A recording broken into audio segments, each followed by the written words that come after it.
direto ao ponto. Primeiro, agradecer demais aqui a participação do Guilherme Mendes, economista-chefe do CAD, e da Adriana, que é do Comitê de Economia do IBRA, que vai fazer a abertura aqui. A ideia desse evento é que a gente tenha uma conversa sobre os dois cadernos mais recentes do CAD, a atualização do caderno de mercados digitais e o caderno de o estudo sobre fusões conglomerais, e até por isso a participação ativa aqui do Comitê de Economia do IBRAC, que a gente entende que tem uma interface bem relevante da atuação dos dois comitês em relação aos dois cadernos. E só uma aberturinha aqui, eu queria colocar um pouco das iniciativas do Comitê de Concorrência, na figura do Guilherme Ribas, do GT de Mercados Digitais aqui, na figura do Ricardo Mota, e da minha parceira aqui na moderação, que é a Júlia Krain. Basicamente, o que a gente tem feito, o GT de Mercados Digitais, já há algum tempo tem organizado e tentado estudar e se debruçar sobre questões de mercados digitais no Brasil e no mundo. Ao longo desse tempo, principalmente nesse ano, a gente desenvolveu uma série de subcomitês específicos para estudar temas paralelos. Então, a gente tem um subcomitê focado na regulação no Brasil e a interface com concorrência, que é organizado pela Silvia aqui, pela Silvia Fagai e por mim. A gente tem um comitê focado em questões de inteligência artificial, organizado pela Marcela Matiuso e pela Sofia Kilmar, e um comitê focado, um subgrupo focado na discussão comparativa de regulações e interfaces concorrenciais no mundo, que é organizado pela Bárbara Rosenberg, pela Júlia Krain aqui e pelo Vitor Barbosa. Nesse período, o GT de Mercado Digitais do IBRAC teve algumas iniciativas ao longo do ano de interação com o poder público e no debate de mercado digitais no Brasil. A gente, junto à diretoria do IBRAC, a gente trabalhou e respondeu à consulta pública do Comitê Gestor da Internet sobre regulação de plataformas digitais no Brasil, consultas públicas do PL 2768 sobre também regulação de plataformas digitais no Brasil, e é em boa hora que a gente vê essa discussão sobre os cadernos com o Guilherme Rezende aqui, que traz essa discussão para o campo do CAD e que a gente entende que é bastante relevante. Então, passando a palavra aqui para a Júlia, para apresentar a Adriana e o Guilherme e para apresentar a estrutura do evento também. Obrigada, Paulo. Bom, agradecer também a presença de todos. Vou passar bem brevemente só pelo que a gente pretende para o encontro de hoje. A nossa ideia é que a gente fique aqui por 1 hora ao todo, a gente vai dividir em 4 partes. Primeiro, a Adriana Pérez vai fazer uma apresentação sobre o Comitê de Economia do IBRAC. A Adriana é doutora em Economia pela Universidade de Toulouse e membro do Comitê de Economia. E como o Paulo adiantou, eles têm uma grande interface com o tema de fusões conglomerais, que é um dos temas que vai ser discutido hoje. Depois a gente vai passar para o Guilherme Rezende, que dispensa apresentações, mas é economista-chefe do DE. Ele vai falar um pouco sobre os cadernos e outras iniciativas do Departamento de Estudos Econômicos do CAD. E, na sequência, a gente vai passar por uma rodada de perguntas e respostas. A gente preparou aqui algumas perguntas para a apresentação para o Guilherme, mas a gente também queria convidar a todos para apresentarem perguntas pelo chat, que a gente vai considerar e repassar. Não vamos ter um tempo muito longo para fazer as perguntas, até pela duração total do encontro de 1 hora, mas a gente vai aqui buscar acomodar o melhor possível. E, por fim, a gente vai passar, talvez, para o Guilherme Ribas fazer o encerramento, se possível, senão a Adriana vai encerrar para nós com os pontos levantados durante o debate. Muito obrigada e vamos passar aqui a palavra para a Adriana. Oi, bom dia. Com entusiasmo que iniciamos o debate, que aproveito o ensejo do lançamento de 2 publicações do CAD em agosto, tão recentíssimas publicações, para discutir temas concorrenciais essenciais no dia de hoje. A primeira publicação é da série Cadernos do CAD, sobre mercados de plataformas digitais, uma edição revista e atualizada daquela publicada em 2021. A segunda publicação é da série Documentos de Trabalho. Então, uma série autoral do staff do CAD, que analisa os últimos 10 anos da jurisprudência do órgão na análise de fusões conglomerais. Então, nessa análise, foram investigadas as teorias de dano que mais sensibilizaram o órgão. Os autores, são Vitor Fernandes, Isabela Barcelos e o Guilherme, que está presente aqui para discutir esses trabalhos. Então, são temas caríssimos à comunidade antitrust nacional e internacional também. Percebe-se que há muito que aprender ainda sobre mercados digitais, em particular, mercados de múltiplos lados, essas plataformas, quando fazem sucesso mesmo, podendo ficar muito grandes, alcançar posições dominantes, que têm gerado preocupações do ponto de vista antitrust, mas também em outras esferas, que a gente sabe, tem conflitos no mercado de trabalho, privacidade, enfim, são temas que estão aí. E o IBRAC tem trabalhado firmemente para contribuir com o debate, desenvolver conhecimento em parceria com o governo, com a academia, enfim, fazendo o trabalho do IBRAC, cumprindo a missão. Enfim, essas plataformas, nessa posição, elas têm capacidade de fazer certas coisas, mas será que elas têm incentivo? É preciso entender o business model delas, como elas concorrem. Tem uma coisa chamada vantagem do incumbente, que é o Holy Grail, né, de todas essas plataformas se tornarem incumbente. Então, dado isso, como elas concorrem, são coisas que a gente precisa entender. A literatura está em plena ebulição sobre o tema, com vários artigos sendo publicados, cada vez mais robustos. E que bom, né, que o CAD está sensibilizado com a discussão.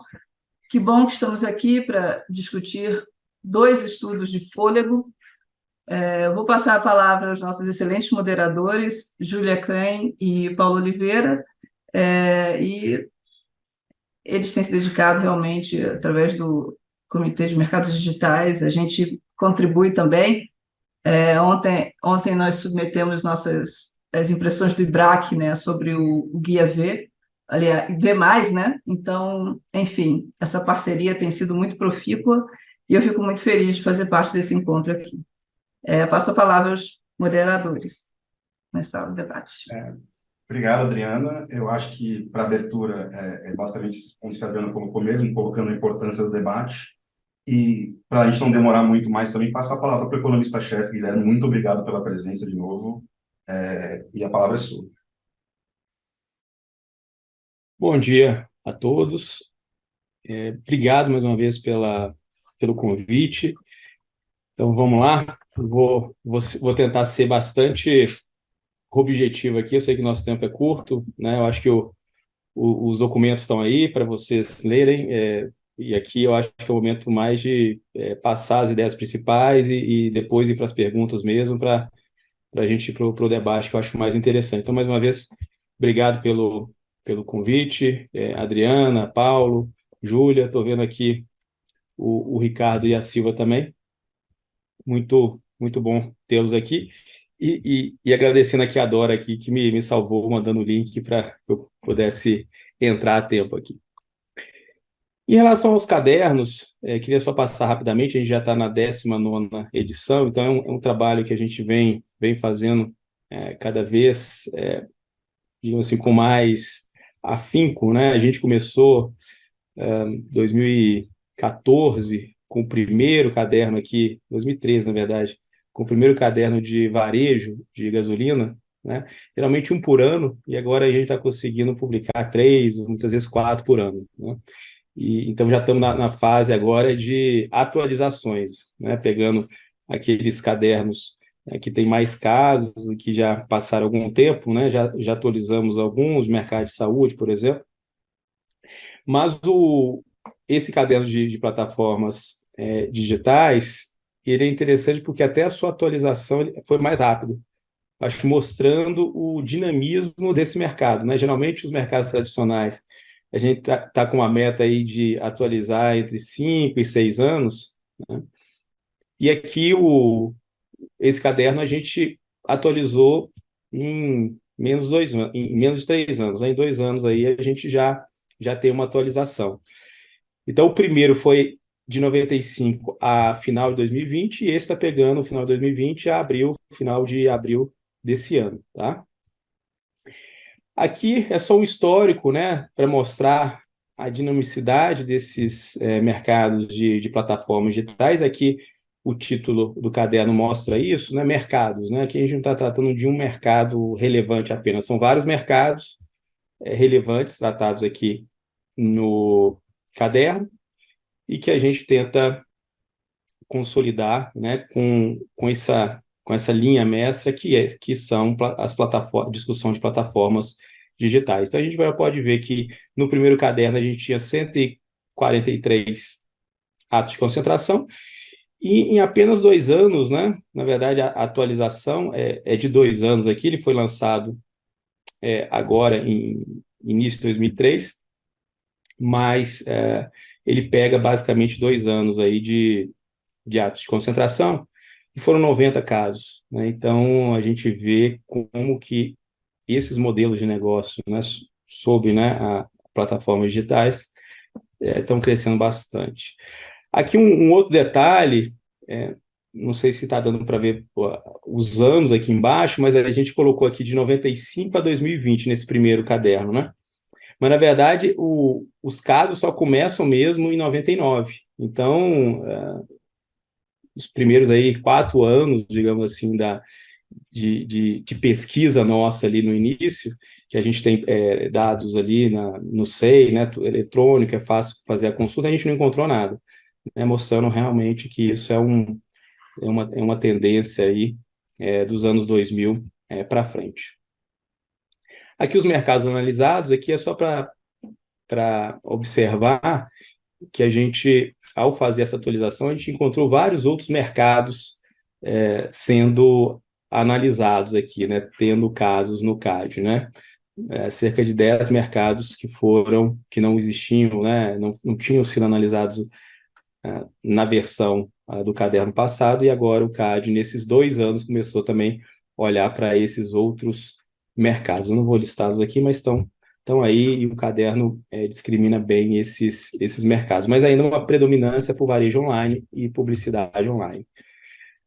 Aqui, apenas para mostrar para vocês, naquela estatística que eu falei aqui atrás, dos casos que foram aprovados com restrição, mostrar esses casos para vocês. Um caso um pouco mais antigo, também estava no último caderno, esses 2 casos, da Itaú, da XP e da Centauro Nike, mostrar a discussão ali existente. Uma ali era de se a XP era um Maverick ou não, né? Isso não ficou cravado, até tem uma discussão nos votos, né? Mas, enfim, foi trazida já essa discussão nesse caso, e uma discussão mais clássica ali de integração vertical entre Itaú e XP, em que o ACC tentou abordar isso, vedando essa possível discriminação ali, uma possível fechamento de mercado, tá? Esse caso aqui é interessante, que depois ele transcorreu, foi aprovado, tal. Não foi uma aquisição integral, foi uma aquisição parcial, que se eles, né, no futuro fossem consolidar e comprar o restante ali da XP, teriam que representar o CAD, notificar o CAD, mas nesse caso até essa união aqui já foi desfeita por outros motivos, né, privados. Outro caso é a Centauro Nike, também interessante essa discussão. Teve uma discussão de mercado relevante online, um mercado relevante offline. Então, foi um caso em que essa discussão apareceu, e discutindo justamente o que a Adriana tinha falado sobre os incentivos, né? Discussão de incentivos, e aí para abordar essa questão de uma possível fechamento de mercado, mesmo que seja parcial, foi colocado um remédio, um ACC, em que o objetivo era mais, digamos assim, tirar as preocupações em termos de troca de informações concorrencialmente sensíveis, né, quando a gente tem esse tipo de integração vertical, em que um dos elos tem, digamos assim, informações de competidores, né? Então, foi feito esse ACC. E o mais recente, o AC da Bus Serviços e da J3 Participações, ele está no mercado de OTA, né? Que são as agências de viagens online, e que aqui é interessante, e aqui também teve uma nota do DER, Departamento de Estudos Econômicos, bastante exaustiva, né, averiguando todas as possibilidades assim de teorias do dano que poderiam ocorrer nesse caso, um caso bem difícil, né, na época, né, essas teorias do dano foram bem investigadas, foram colocados dados para ver essa questão tanto da capacidade quanto dos incentivos ao fechamento de mercado, em que digamos assim, essa empresa que tinha um software, né, de gestão ou de distribuição de passagens, a gente poderia até chamá-la teria esse inventário de passagens, né, que iria disponibilizar para outras empresas, né, que seriam as OTAs. Então haveria essa integração, né, e a J3 ela era esse serviço, né, esse software, né, de inventário de passagens. E aqui vinha justamente também o que a Adriana falou, que é a vantagem do incumbente, né? Ela era a principal empresa e tinha entrado primeiro nesse mercado, e agora estava fazendo uma integração vertical. Então surgiam ali grandes preocupações em termos de fechamento de mercado, justamente porque a Bus Serviços, né, já tinha algumas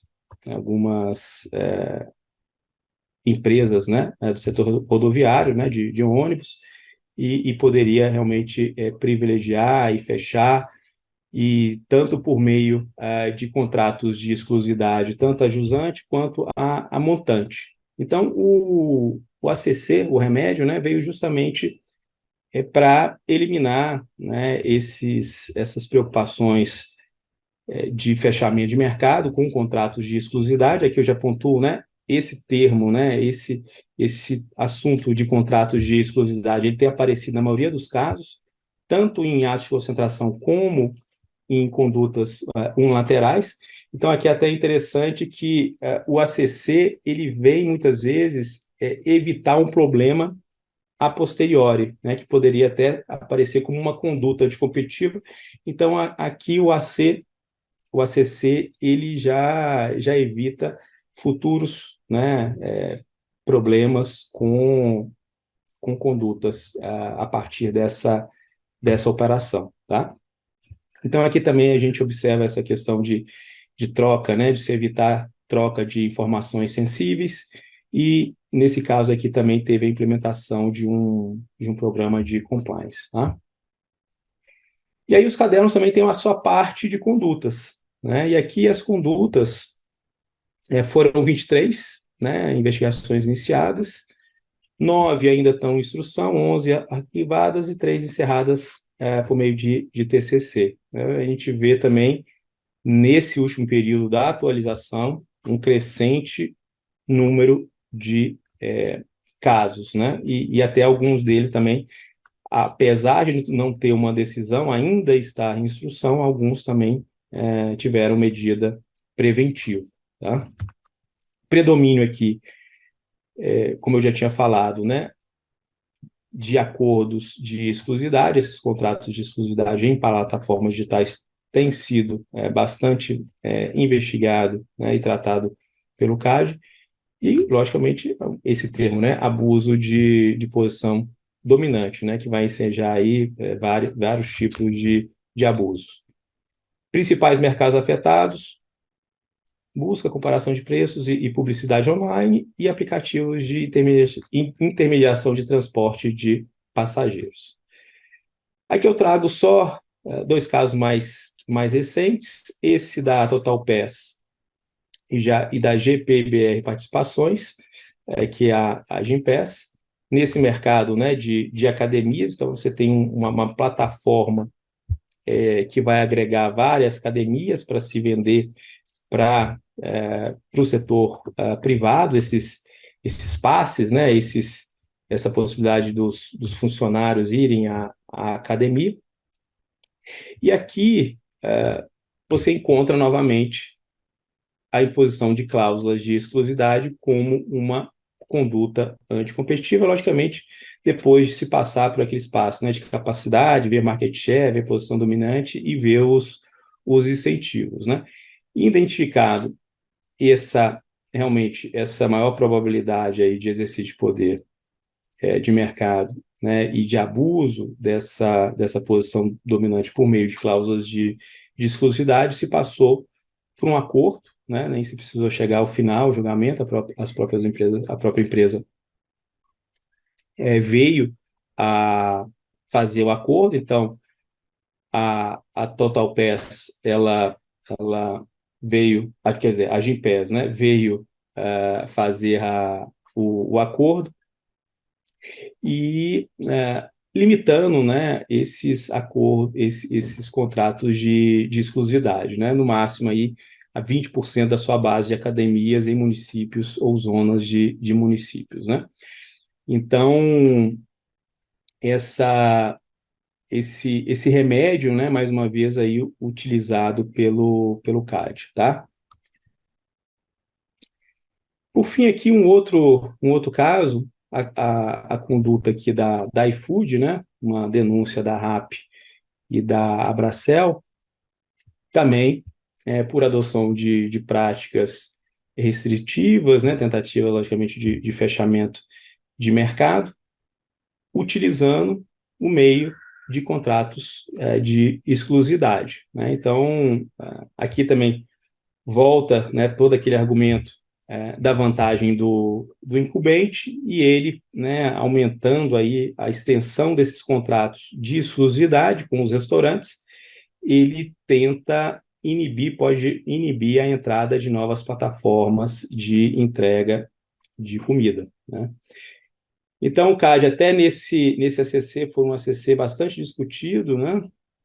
E com várias cláusulas, né, para tentar se evitar, logicamente, esse abuso e ir, digamos assim, no cerne do problema, né? O problema não está uma exclusividade com pequenos restaurantes, né? Mas a exclusividade está naquelas grandes redes, né? Que podem ser aquelas empresas âncora para a plataforma.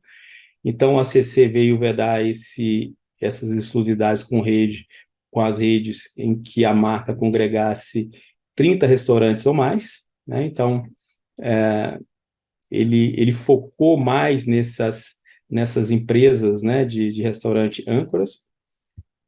Em nível nacional, né, também teve um outro limite aí, né, que o volume de negócios do iFood atrelado a compromissos de exclusividade não poderia ultrapassar 25% do total registrado pela plataforma, um pouco também tentando capturar né, esses restaurantes mais importantes, e também uma divisão ali, né, de tamanho de municípios, né? Em municípios com mais de 500 mil habitantes, a quantidade de restaurantes exclusivos não poderá exceder 8% do total dos estabelecimentos ativos na plataforma.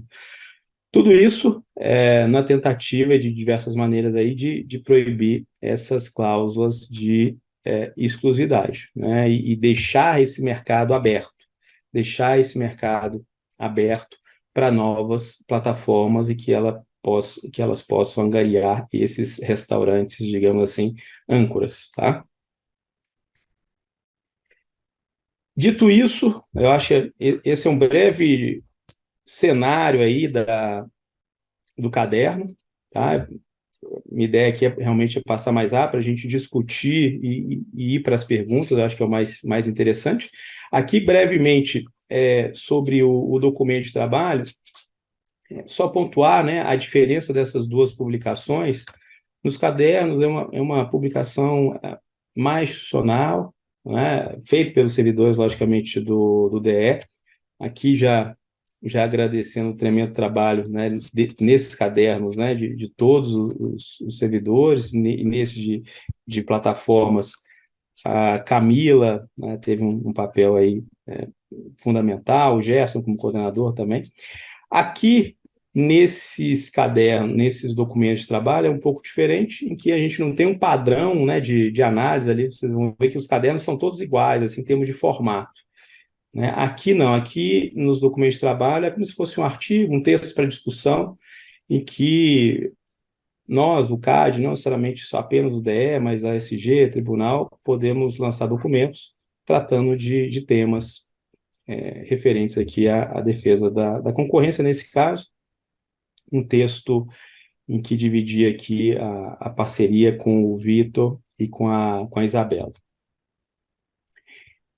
E para ser bem sucinto, né, a gente dividiu esse artigo em 3 partes. Na primeira parte, a gente falou um pouco das teorias ou das doutrinas sobre efeitos conglomerados, né, e um pouco mostrando como que essas teorias do dano são usadas.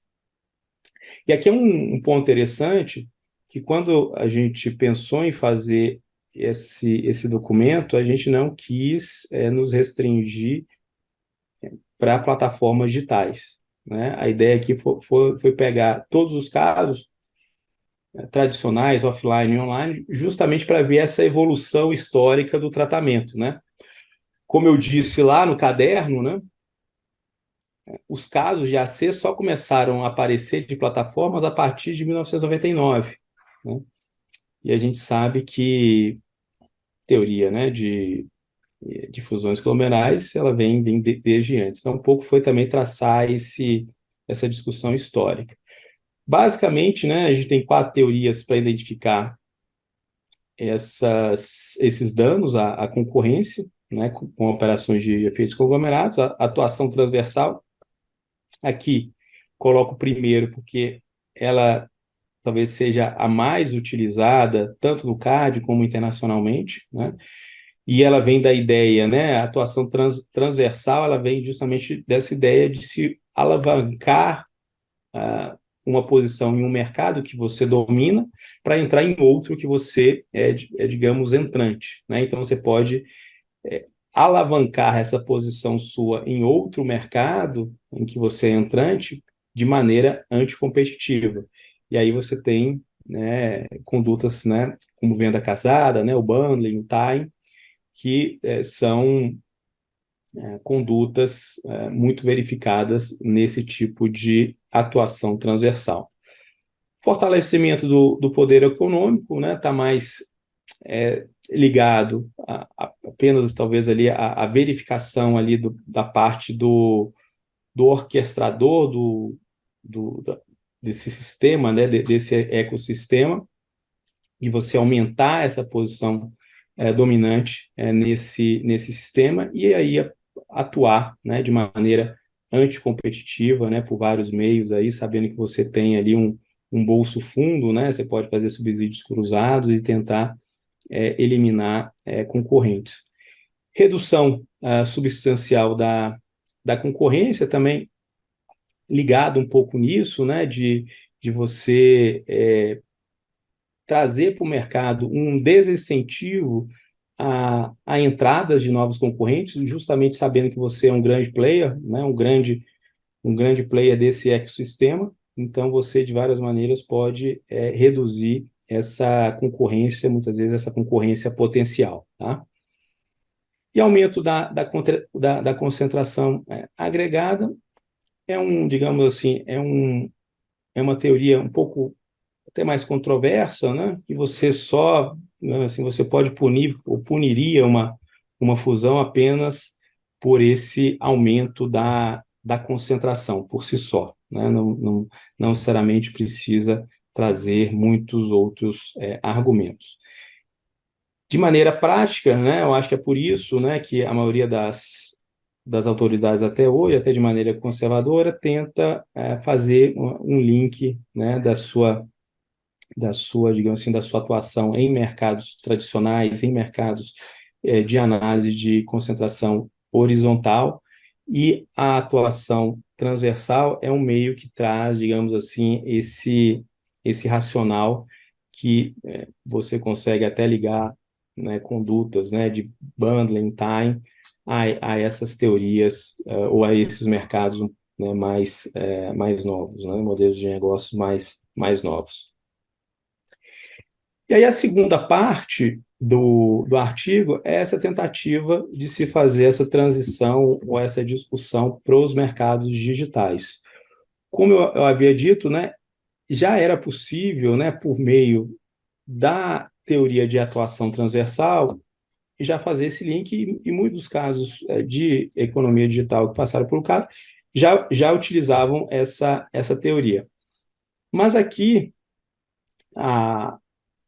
digamos assim, a literatura tem, eu acho, evoluído em trazer, digamos assim, argumentos mais específicos da economia digital para a discussão de fusões conglomerais, né? E aí, do lado da oferta, até esse texto de 2019 vai colocar, né? Aqui do lado da oferta, a presença de importantes economias de escopo no desenvolvimento de produtos e serviços. Então, com certeza, né, quando você tem esse orquestrador do ecossistema, ele tem várias economias de escopo ali para desenvolver produtos e serviços complementares.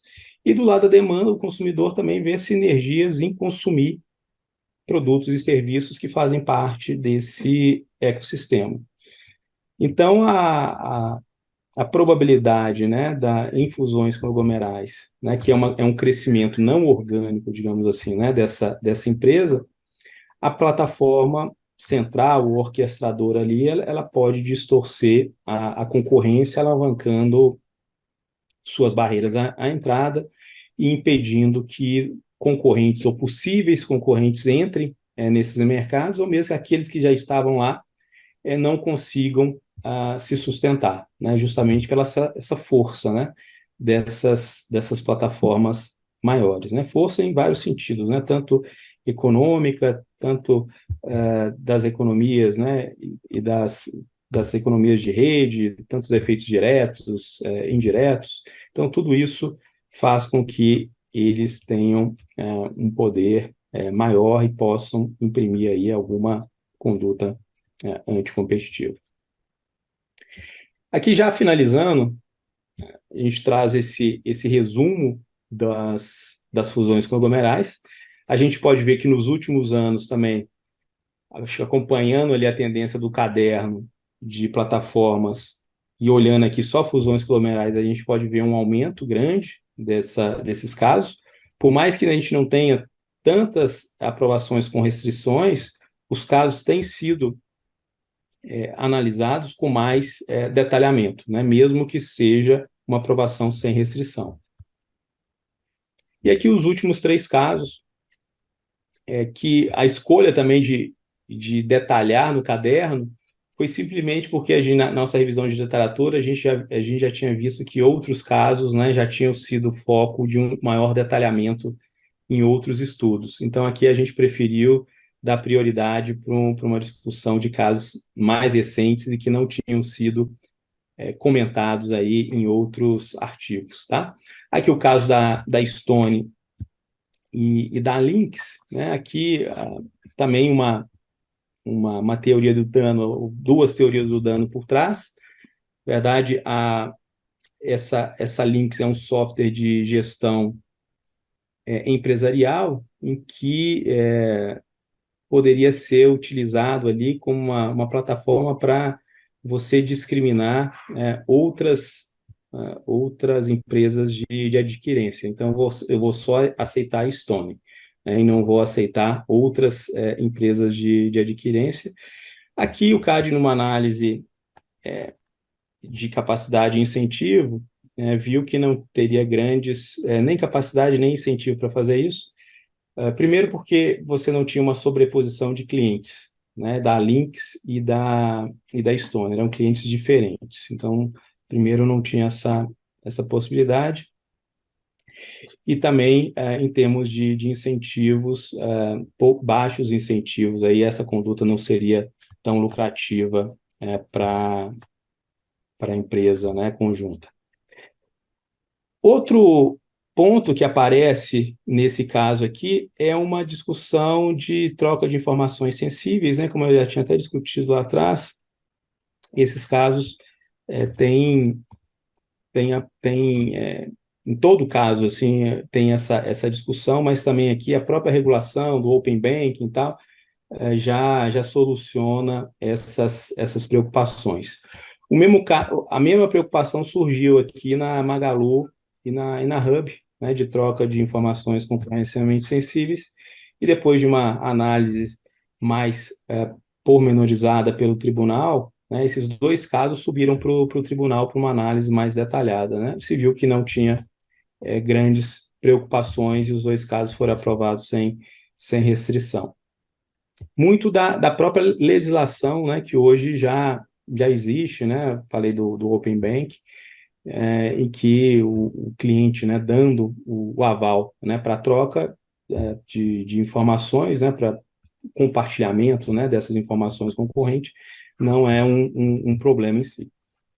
E, por último, o ato de concentração da Microsoft e Activision, muito discutido internacionalmente em outras jurisdições, até ainda sob análise em outras jurisdições, mas aqui foi aprovado sem restrição, uma discussão basicamente de jogos, né, de consoles, e basicamente a discussão no Brasil e também internacionalmente está nessa marca que está sendo adquirida, né, que é de jogo, né, que é a Call of Duty, que aqui no Brasil não se viu tantos problemas, né, até por meio de participações de mercado e tudo mais, mas lá fora realmente pode ter alguma relevância e por isso está sendo bem investigado e vai ser endereçado. Enfim, esse era brevemente uma apresentação dos cadernos, do caderno e do documento, e fico aqui, eu acho, o mais interessante, que são as perguntas, né, e a nossa conversa. Bom, muito obrigada, Guilherme, pela apresentação. Eu vou dar início aqui com uma das perguntas que a gente tinha organizado. De novo, estender o convite para a plateia, se alguém tiver alguma pergunta a ser considerada, para enviar pelo chat, que a gente vai avaliar aqui. Mas, iniciando então o debate, puxando, acho que algo que tem em comum entre os dois cadernos, apesar de o caderno de fusões conglomerais não ser um caderno de mercados digitais, acaba tendo uma discussão sobre casos que envolvem serviços com essa natureza digital. Então, dois casos envolvendo serviços de pagamento, que são objeto de um caderno específico, mas também são serviços digitais, e o caso de jogos que você comentou agora. E o próprio caderno de fusões conglomerais, ele coloca essa necessidade, eventualmente, de consideração de outras teorias de dano. Então, quando a gente fala de mercados digitais, também esse debate ele existe talvez até num nível maior, a nível global. E o ponto que eu queria colocar aqui para debate é como a gente pode, na análise concorrencial, incorporar essas novas teorias de dano e de uma forma que, para os administrados, também garanta a segurança jurídica, porque a gente sabe que a gente se pauta muito na forma como casos passados foram analisados. Então, trazendo esse debate no contexto dos dois cadernos, queria ouvir um pouco de você dessa incorporação dessas novas teorias de dano. Obrigado, Júlia, pela pergunta. Então, eu acho que o próprio caderno de fusões conglomerais, ele mostra essas discussões, não só no Brasil, mas ao redor do mundo, né? E quando a gente vai falar, né, teoria, o próprio título fala teorias do dano, né? É como se tudo fosse problemático, né? A gente colocou uma seção, não é uma seção específica, mas está dentro da discussão aí de teorias do dano, mostrando que não só o Brasil, mas também lá fora, né, o próprio guia da União Europeia, da Comissão Europeia, o guia não horizontal, tem uma parte para tratar das eficiências dessas operações, né, e que grande parte dessas operações trazem eficiências, né? Então, muitas vezes a gente fica focado, né, e achando que tudo tem problema, né, mas eu acho que grande parte ali da análise dessas fusões, e o CAD faz isso, tem feito isso, é olhar suas eficiências, né? Eu acho que esse tipo de análise ele não pode ser, assim, deixado de lado, tá? Então, assim, eu acho que as teorias, elas estão, assim, estão sendo trazidas cada vez mais, sendo incorporadas nos julgamentos. Eu acho que até essa passagem pelo tribunal desses casos, né, que são muitas vezes, eu dei exemplos aqui, né, eles sobem por recurso de terceiro interessado ou mesmo por avocação dos conselheiros, nesse intuito, no intuito de dar mais clareza, e mesmo que o caso for, e nesses casos aqui foram, né, foram aprovados sem restrição, eles são aprovados com bastante investigação, com bastante discussão da teoria do dano. Eu acho que o caso da Activision, Microsoft ali, não passou pelo tribunal, esse foi um caso que não passou, mas mesmo assim teve uma discussão intensa na superintendência, uma nota bem fundamentada, e então eu acho que eu acho que o cara está passando por assim, uma evolução natural aí dessa incorporação dessas teorias, e o próprio caderno, próprio documento, e agora o guia, né, que vai ser lançado, que antes até o guia era o guia V, né, era um foco em integração vertical. Eu acho que esse passo que foi colocado ali, o guia V+, né, de tratar de integrações não horizontais como um todo, mostra digamos assim, essa já vontade do CAD de já deixar para os administrados, né, igual você colocou, como será, né, uma avaliação, uma análise concorrencial. Eu acho que o guia, respondendo a sua pergunta, eu acho que vai, como o guia H, né, o guia de análise horizontal, trouxe essa maior clareza, né, de como o CAD analisa, mesmo sabendo que existia uma resolução antes, né, uma jurisprudência, acho, bastante consolidada, mas acho que o guia traz, incorpora esses avanços mais recentes aí que o CAD tem feito. Guilherme, primeiro agradecer de novo pela apresentação e explorar um pouco do ponto que a Júlia tocou aqui, especificamente em relação ao Microsoft Activision. Assim. Eu acho que um elemento que a Adriana colocou lá no começo, que você também citou até do ponto de vista dos guias serem atualizados muito rápido, tem a ver com esses mercados que, na prática, a gente está desenvolvendo meio que teoria econômica para analisar eles agora, enquanto eles estão crescendo. E eu acho uma coisa curiosa em relação ao Microsoft Activision, até pensando nessa teoria do dano, no guia V+, etc. Quando a gente pega as jurisdições, você até citou isso um pouco, elas vão para caminhos relativamente distintos na avaliação da teoria do dano. Né? Então, no caso específico do Reino Unido, por exemplo, o Reino Unido encontra, o CME encontra uma teoria do dano em concorrência potencial no mercado de cloud gaming. Então, o CME encontra que, como você colocou, em capacidade de incentivo, não tem incentivo para o fechamento, mas em cloud gaming, o ecossistema poderia fechar o mercado potencialmente em algo hoje que é menos de 2% do universo de games no Reino Unido. E aí, pensando numa coisa que o conselheiro Vitor, que é o seu coautor no texto, fala bastante, que é essa ideia de que talvez a gente identifique hoje menos falhas de mercado e mais falhas de ecossistema no desenho. Que é um pouco do argumento que está no ponto do CMA, né? Tem um ecossistema aqui que está verticalizando e fazendo algo diagonal e colocando uma concentração que se dá pelo ecossistema, a teoria do dano. A minha dúvida seria, basicamente, em que sentido a gente consegue incorporar tanto dentro da análise de fusão conglomeral quanto na análise de mercado digital, esse elemento de concorrência potencial. Porque, por exemplo, em pedido já Nasper, se eu não me engano, também tem uma discussão de concorrência potencial, no CAD.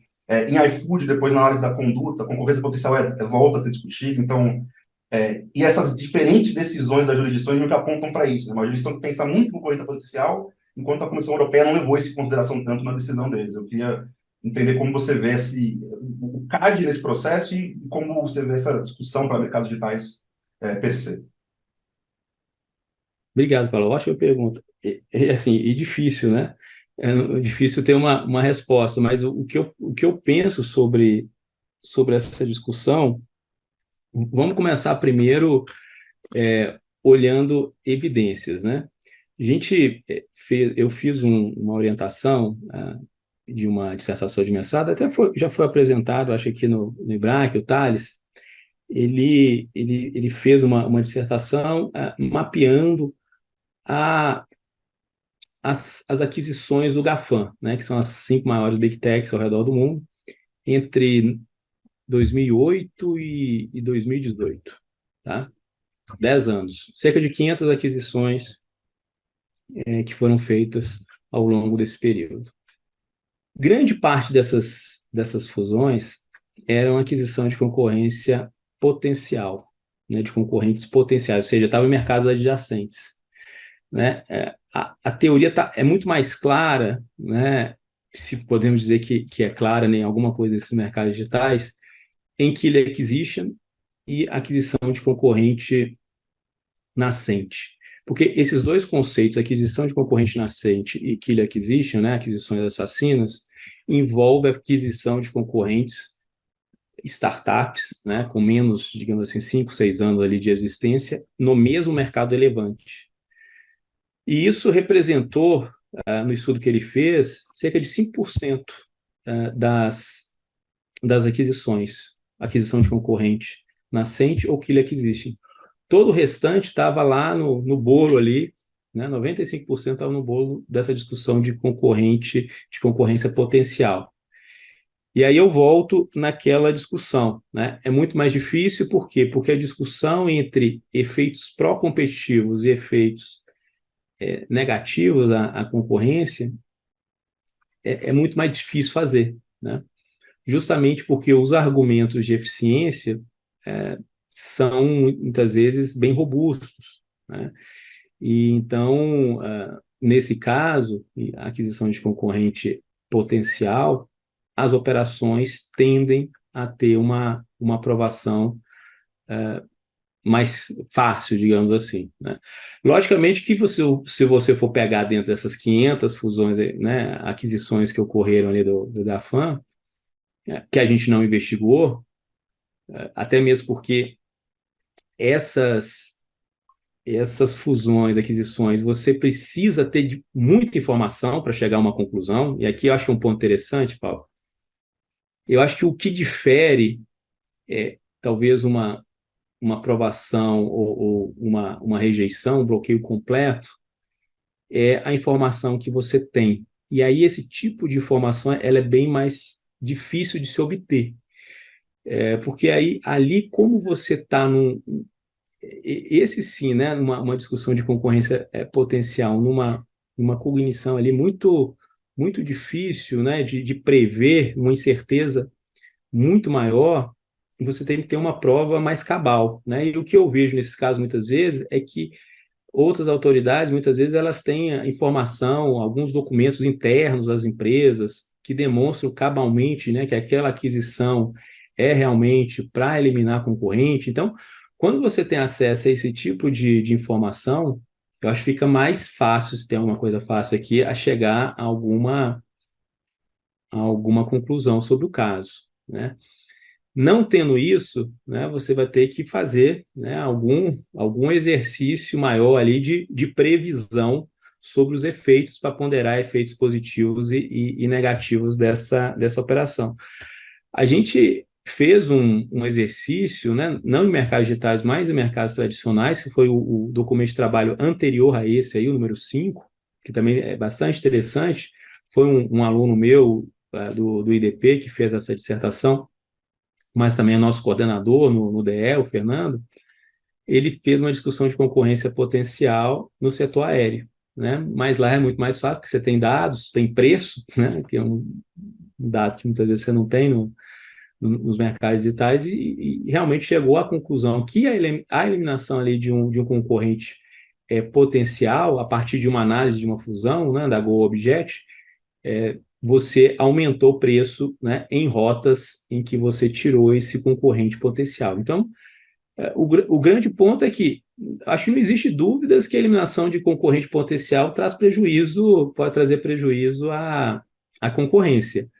A grande dificuldade é identificar esses casos, né, para não se bloquear operações que são pró-competitivas, né, porque também seria ruim, né? Então, é uma discussão clássica aí em economia, né? Erro tipo 1, erro tipo 2, e o que as autoridades aí preferem focar. Bom, muito obrigada. Eu vou pegar também um gancho aqui de um ponto que você comentou sobre dados de preços e, eventualmente, a sua inexistência em alguns mercados, porque Puxando aqui para o debate sobre o caderno de plataformas digitais, a gente tem muitos serviços lá que tem pelo menos algum aspecto dos seus serviços que são a preço monetário zero. E esse tipo específico de serviço, como por exemplo rede social, o mecanismo de busca, tem levantado muito debate por desviar da lógica tradicional de teoria de dano a partir de preço. E olhando os casos que foram analisados no caderno de plataformas digitais, a gente vê que até o momento o CAD foi comparativamente provocado a analisar menos operações que envolvem mercados com essas características. E a partir disso, olhando aqui para o futuro, talvez um exercício de previsão, mas de que forma, daqui para frente, quais seriam os instrumentos que o CAD teria ou outras autoridades concorrenciais para analisar os serviços desse tipo, como você pode desenvolver métodos quantitativos na ausência de preço e como a gente pode talvez esperar que a análise desses casos siga. Essa pergunta, Júlia, obrigado. Ela é sempre recorrente, né? E preocupa, né, muito algumas das pessoas, né? Falam, não tem preço, eu estou agora, como é que eu vou fazer a análise concorrencial? Eu sou bastante mais otimista e tranquilo em relação a esse ponto, né? Se a gente pega os casos de aprovação sem restrição no CAD, ou vamos pegar os casos sumários, né? São 90% dos casos. 90% dos casos são aprovados sem restrição, sem analisar preço. Já o são. O CAD analisa a estrutura de mercado para fazer a análise. Então, assim, só um pouco para confrontar essa ideia, olha, não, agora vai ter que mudar completamente a análise. Acho que não é assim, né? O CAD, logicamente, ele tem se preparado para quê? Para buscar informações e construir uma estrutura de mercado, tentar entender mercado relevante nesse contexto. Aí sim, é outro ponto. Mas não necessariamente você precisa da informação preço, né? Mesmo que ele não vai existir aqui, mas também isso que eu estou falando, nos mercados tradicionais e mesmo em mercados digitais, o CAD tem aprovado sem restrição, os casos logicamente mais simples, sem informação de preço. O grande ponto é realmente como construir uma estrutura de mercado para entender o tamanho dessas plataformas. E aí os casos, eu acho que eles vão mostrando essas possibilidades, né? Tanto, por exemplo, né, trazer um caso de conduta, um caso de conduta bastante controverso, né, pela diferença de abordagem Estados Unidos e Europa, né, Google Shopping, e também aqui no Brasil que foi arquivado. É um mercado não preço ali, né, plataforma. Então, o CAD, naquele caso, utilizou de diversas métricas, não de faturamento, logicamente, mas de cliques, né, de visualizações da página, visualizações em primeira página, para tentar entender a dinâmica, né, desse mercado, entender a conduta, né? E nesse caso, mais do que isso, acho que é muito pouco falado, até para dar um exemplo, né, de como investigar e mostrar como que você pode ter uma solução para o caso e comparar a Europa com o Brasil na decisão. Por que teve uma diferença nas conclusões? Um condenou e o outro arquivou. Basicamente foi pelas evidências, né, que foram trazidas. Na Europa, foi claro, né, por uma análise, muitas vezes gráfica, que os competidores, os comparadores de preços, competidores foram demovidos de estarem linkados ali no Google, né? Foi uma ação que o Google fez, né? E isso ficou evidente pela análise da gráfica, muitas vezes, dos dados. Já no Brasil, não se encontrou essa evidência, essa demoção por parte do Google. Então, veja, a questão preço, né, muitas vezes não é importante para o caso, né? Então, nesses casos, né, de condutas, a gente tem que olhar qual é a conduta e ver como mapear, como entender em termos de estatística, né, de dados isso. E que muitas vezes o preço, né, não vai ter a sua relevância. Evidências que foram trazidas também estava muito relacionada à qualidade, né, por parte do consumidor, né, do novo serviço. Então, e isso também vai ser uma tendência, né, de mostrar que a qualidade está aumentando, está diminuindo, né? Já que eu não mexo no preço, eu posso mexer na qualidade. Existem até indicadores, a gente, quando tem preço, né, em uma fusão e aquisição, a gente trata de indicadores de pressão de preço, né, para ver se após a fusão o preço vai aumentar.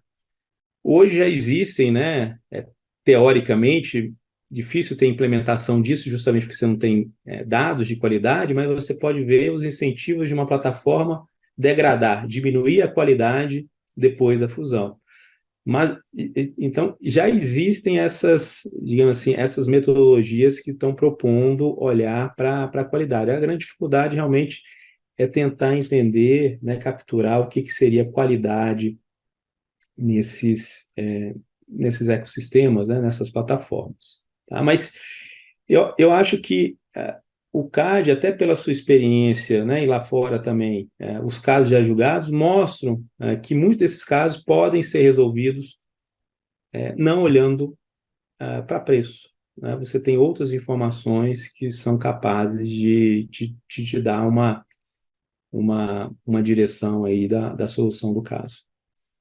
Guilherme, a gente está estourando o tempo já, mas só te perguntar se você consegue responder mais uma perguntinha antes de passar a palavra para a Adriana, uma pergunta do professor Bruno aqui no chat, pode ser? Claro, pode. Então, eu vou até aproveitar o que a Júlia perguntou e tentar explorar um pouco do que o Bruno Renzetti aqui colocou, que era um ponto que eu estava pensando também.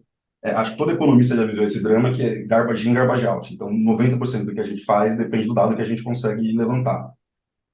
E um ponto que ele coloca aqui, e talvez seja um dos grandes elementos de iniciativas regulatórias, ele cita o GMA aqui, seja você criar essa instrução de desenvolvimento de capacidade administrativa. Né? Então, de que o regulador vai ter acesso, ou, por exemplo, o caso do GMA que o Bruno cita aqui, que os gatekeepers vão ter que ceder informação na estruturação regulatória do GMA.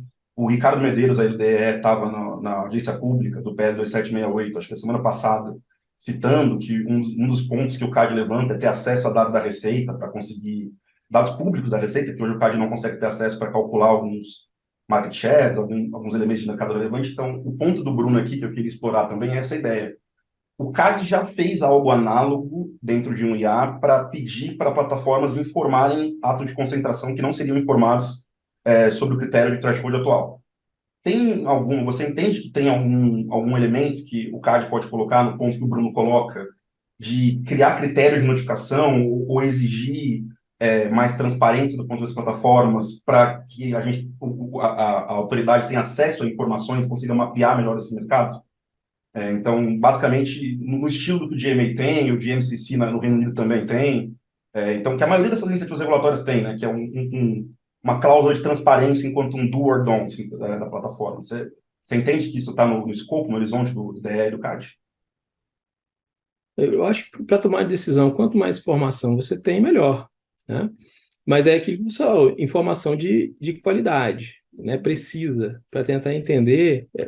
E é interessante esses atos de concentração, né? São várias formas, né, que essas big techs fazem aquisições, né? Muitas vezes, e a gente viu nesse estudo maior ali das 5 maiores, né, que uma parte delas é contratação de pessoal por meio de uma empresa. Né? Então, é aquisição de capital humano, né? Que torna um desafio bloquear uma operação dessa. Eu queria entender como que você bloqueia a contratação de pessoas. Né? Eu acho que pode ser feito, pode colocar uma cláusula de tempo, mas vai ficando uma questão mais complexa. E eu acho que a informação em si, eu acho que vai mostrar esses dilemas, né? Ou essas possibilidades ou impossibilidades de intervenção. Né? Então, A inovação, muitas vezes, né, que vai fazer a diferença, está na cabeça de uma pessoa, né? E muitas vezes essa pessoa quer vender a sua inovação, quer vender, quer capitalizar isso, né? E o jogo é justamente esse, né? A inovação ela tem que ter incentivos, né? E o incentivo monetário é isso, né? É ela ser adquirida, né? Agora, a forma que vai ser adquirida que é o desafio aí, né? Então, eu acho que essas iniciativas são boas de trazer maior informação, né, de como acontecem as fusões, mas também leva a outro dilema, né? Como lidar e como tratar essas informações, tá? Não necessariamente você ter a informação é a solução do problema. Muitas vezes, a partir daquela informação, você vai ver que você precisa, na verdade, de outro tipo de informação, né? Grande parte, e eu estou falando assim, essa base das 500 fusões ali que a gente pegou, com certeza tem uma miríade ali de outras fusões, de aquisições ali, que foi aquisição parcial, compra, né, de um pedacinho ali de outra empresa, e que aí você entra se você tem ingerência sobre a empresa ou não, né? Então, realmente é um mundo aí que cada vez mais as autoridades, sejam reguladoras, né, que vão ser criadas, né, e colocadas aí alguma legislação, seja atualmente, né, você vai ter que lidar e saber interpretar esses dados, né, porque só falar, eu recebi todas as fusões e aquisições aqui do GAFAM. Primeiro é saber se realmente recebeu todas, né, e o que você considera como fusão aquisição. Se realmente é uma fusão total, parcial, sei lá. Então, tem outras formas ali dessas plataformas agirem, então, cada vez mais você vai ter que ter realmente mais informação e saber como tratá-la para tomada de decisão, né?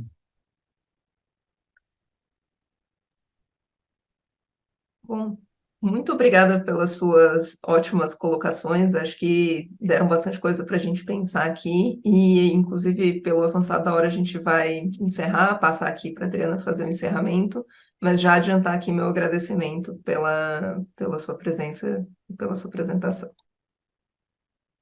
Bom, vou encerrar então essa discussão. Foi realmente as perguntas levantadas, a apresentação feita pelo Guilherme lançaram uma luz, né, sobre essas questões que são bem complexas e urgentes.